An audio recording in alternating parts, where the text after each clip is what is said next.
Hey guys, Handicap Get here. First off, let me say I apologize for any little scurrying you hear. I'm home alone today. The door is open, so the new kitten is running around and kind of want to be able to keep an eye on her. But anyway, Lion King. Loved this movie. Ever since I was a kid, this was up there with Aladdin with me when I was a kid. I loved The Lion King. I probably watched it so much. I think I remember once the VHS broke because it was so used.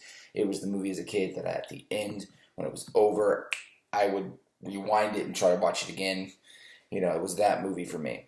So first off, let me say this movie. They did a great job with this movie. Honestly, in my opinion, in a lot of ways, there were things I hated, and I'll go over those in a second. But the CGI was beautiful. There are times it's hard to think, that this isn't an actual animal that they have on set. Um, but other than that, the CGI was beautiful. Then there was the lines. This was almost word for word. I mean, there were some variations here and there, but almost word for word, line for line, the same as the cartoon, which to me is a good thing and a bad thing. To me, it's like, nostalgia filter, and I love it. The other one's like, it's really uncreative and unoriginal if you're just going to literally use the same lines, like, word for word. But it was overall, it was a good nostalgia thing. They did it pretty well. Now for the bad things. Unfortunately, that's probably going to go over badly on my part, but I don't like Beyonce as Nala. Um, well, I mean, she's can sing, but Nala doesn't really sing in this at all. As adult Nala, anyway. Uh, so it was just kind of her voice coming out like that. It was just it didn't like her. It's hard to explain. It just hit my ears wrong. Is probably the best way to put it. I didn't like it. I also didn't like that Jeremy Irons was not Scar again. I don't know why they wouldn't use him. He's still around. I believe he said he would have loved to do it, but he wasn't even ever asked. In my opinion, if you were going to do something like this, I would have gotten every original cast member I could have to play in this version because they're just really it's literally line for line. It's great. They cut Scar's song "Be Prepared." It's like, I mean, if you look it up on Spotify and you look it up in the album on YouTube or whatever, the song is like 2 minutes long. However, they don't start like actually singing until a minute into it.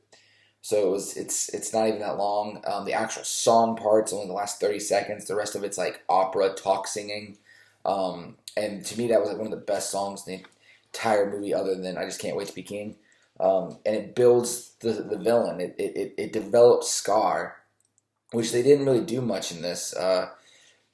They didn't develop him as kind of the mastermind of, this evil mastermind who wants to be king and he's plotting. They showed it, but they didn't show how clever he was being, really. Honestly, I mean, and then I can't remember. Like, it's been so long since I've seen the original, but I can't remember if this was the original or like how it ended in the original. Everyone thinks Simba killed Mufasa, which is probably how it is in the original. And then Scar says that he killed him while he's got Simba at the edge of, Pride Rock. And Nala points out that he said, he didn't get to the gorge in time. And he was like, yeah, no, that's right. I didn't say that I got in the gorge in time. You know, Nala goes, then how'd you see the look in Mufasa's eyes before he died? So it's like a little slip up of his tongue. He's such a master farmer that slip up ruins it for him, and all the lions turn on him. But at the same time, it's like they didn't develop him enough. Scar's one of the best Disney villains, in my opinion. They didn't develop him enough. Other than that, I don't like Seth Rogen's voice singing either. It sounds auto-tuned to me. It didn't hit the ears right. They turned, in my opinion, Timon into a bit of an asshole. There are moments where Simba's obviously hurt by some of both their words and stuff, and Timon always blames it on Pumbaa. He always shifts the blame. He does things like, Simba, I'm willing, I'm willing to admit when Pumbaa's wrong, and this is one of the, like, he always blames Pumbaa, and it just, from what I remember, they were like really good friends, and that doesn't seem like something a really good friend would do. It was just, it's like I would do it as, I do it as a joke. I'm not gonna lie, I do it to my friends as a joke, but I laugh with it. I let them know I'm joking. I know it's my fault, but it's not, like he straight up was like, this is one of those times. Oh no, I didn't. No, it wasn't me. No, I did this. It's just, ruined the character for me a little bit. Um,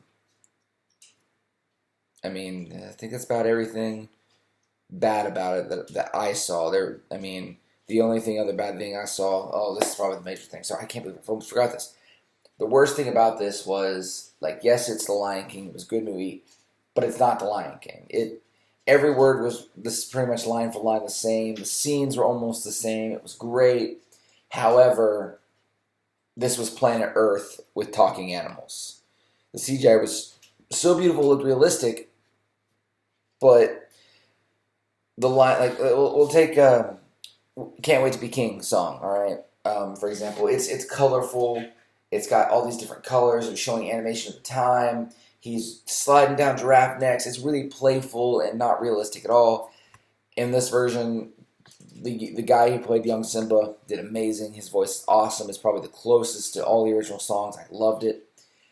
Going through, he's just running around animals at the watering hole, maybe jumping on a hippo here and there. It's not as playful as the original. They made it more realistic, which is okay on one hand, but on the other hand, what part of made The Lion King so much fun is it was so playful, and this one wasn't as playful. That's really the worst thing I have to say about it.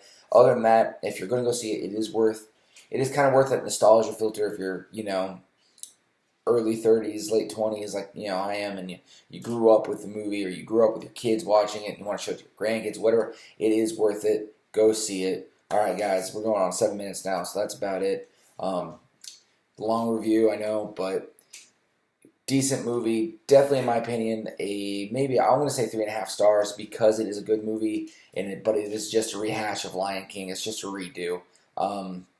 It's pretty uncreative in that factor of it's just new. I mean, not new. It's the same thing. It'd be like them making another Starship Troopers and starting over, or Tremors, redoing Alien from the very beginning and starting over. It'd be them like doing any movie that has been out for the past 30, 40 years and then just recasting it and using line for line the same and trying to do the same everything, same stunts, everything, same locations, and it just be, but which they've done. They've done Point Break remake. They've done stuff like that, and they never do good. Ocean's 8 with that was a bit more. That was the all female cast. So you can leave your opinion below if you have a different one. Let me know. Rude, not rude. Just all I ask is don't be overly vicious. I won't be vicious to you if you're not vicious to me. I mean, you can be vicious, just don't be rude. Overly unnecessarily rude, and I will show me some respect. I'll show you some respect. That's how it is. You get what you give. That's how it's gonna work. All right, guys. Catch you next time.